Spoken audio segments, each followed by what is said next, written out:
You always have one of two choices in life: to take complete ownership and responsibility, or to pretend you aren't by delegating it or deferring it to somebody else or later, which paradoxically is itself a choice. If you let other things, other people choose for you, your results are going to suffer. You are not going to like what you get. You've probably heard that we're the average of the people we spend the most time with, okay? But that includes the media we consume, the entertainment, the people around us, family, friends, coworkers, maybe even people that you like sit next to at the coffee shop every morning. In some subtle way, they're influencing you. The question is, are they influencing you for better or worse? Just like this decision of take ownership or not is binary, life also is binary in that you're either growing and thriving or you're regressing. You're almost never completely in the same place, even if it feels that way. It's always one or the other. You're growing, investing in the future, building a better body and mind, building results, etc. Or you're wasting away in one of many ways, mentally, physically, and financially. So you choose to let people bounce you around with their agenda, their prerogative, and you're just bouncing around like a pinball, or you're just being pulled along, dragged along. That in itself, this is where this idea is so paradoxical, and most people, they're oblivious to it. You're choosing. You're choosing to let someone and something else control your destiny. Instead, take control consciously, and then control your environment, the people, the things you consume, etc., to get to your desired end. Now you can look into some of the kind of pop psychology, the positive psychology movement, which was about looking to the future. They believe that every single thing we do as a human is desire-based. We're trying to solve some pain or gain some pleasure. This is just like that idea that everything is binary. You're either growing or you could say devolving, or you're degrading. There's no just staying the same. This is true with everything you do. Every single thing you do, every decision you make, you're trying to either gain pleasure or avoid pain. If you go to your job that you don't like, you're afraid of not being able to pay rent and all the repercussions that come from that. And that is generally how most people operate in life. They spend more time trying to avoid pain than they do trying to gain pleasure, or they will spend more time trying to avoid losing money or something rather than trying to gain it. Now, the smaller percent of the population, those that have taken complete ownership and control of their lives, they don't even got time for that. They're focused on what can I get and how do I get there. They have a growth, abundance, future-oriented mindset that they connect to their daily habits, routines, and environment. And it is all through conscious choice.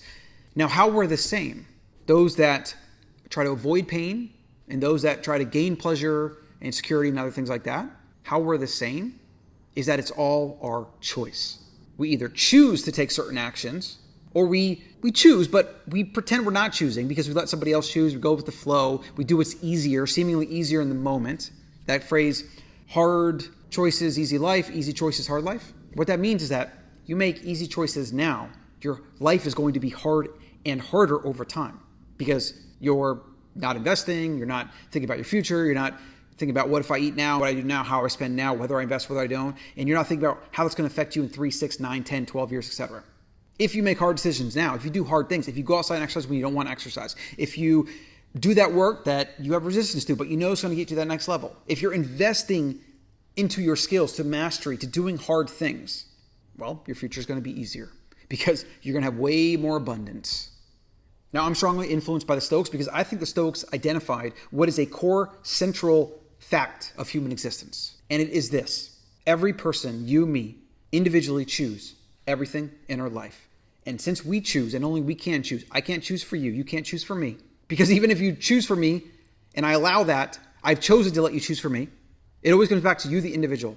Only you can have the choice. Only you can choose everything in your life. And if you think that you're a victim because somebody did something to you, your choice in how you respond to it, your choice in whether you take that bad situation and turn it into fuel that burns your furnace of energy and motivation to do amazing things, or you let it be a weight that piles down on your shoulders, further keeping you stuck and regressed.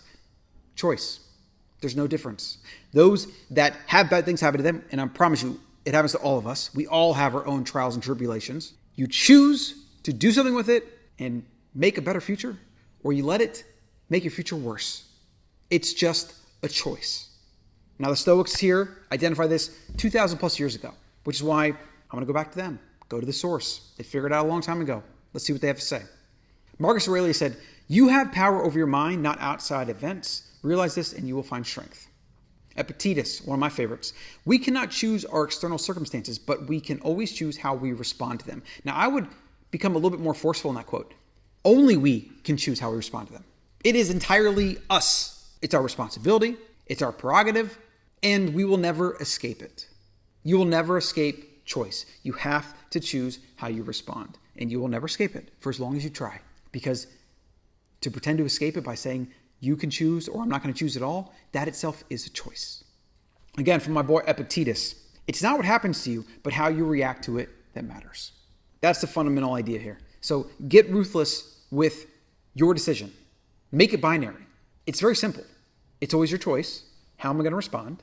Am I going to grow and invest and build? Or am I going to regress? Am I going to use the things that are here now at this moment to make a better future? Or am I not? Binary, this or that. There are no exceptions here. Because every minute something's happening to you, every minute you're choosing. How do you respond to it? It's fascinating that there aren't just basic classes in modern education teaching this stuff. It's fascinating that people that have kind of learned this the hard way through years of trial and error, which is a lot of people, they're not passing out to the next generation. I think a lot of people don't even realize it. They haven't gone deep enough into it. They haven't thought about what are the first principles of psychology, biology, reality, quantum mechanics, whatever. What are the things that we know for sure? Like math, gravity, things like that. When it comes to humanity and the way we interact with this, if it's a simulation or if it's real life, well, we know for sure certain things. And one of those is it's always your choice. Because it's always your choice, it's always your responsibility. For good or worse and everything in between, it's up to you, 100% you, and nobody else till the end of time.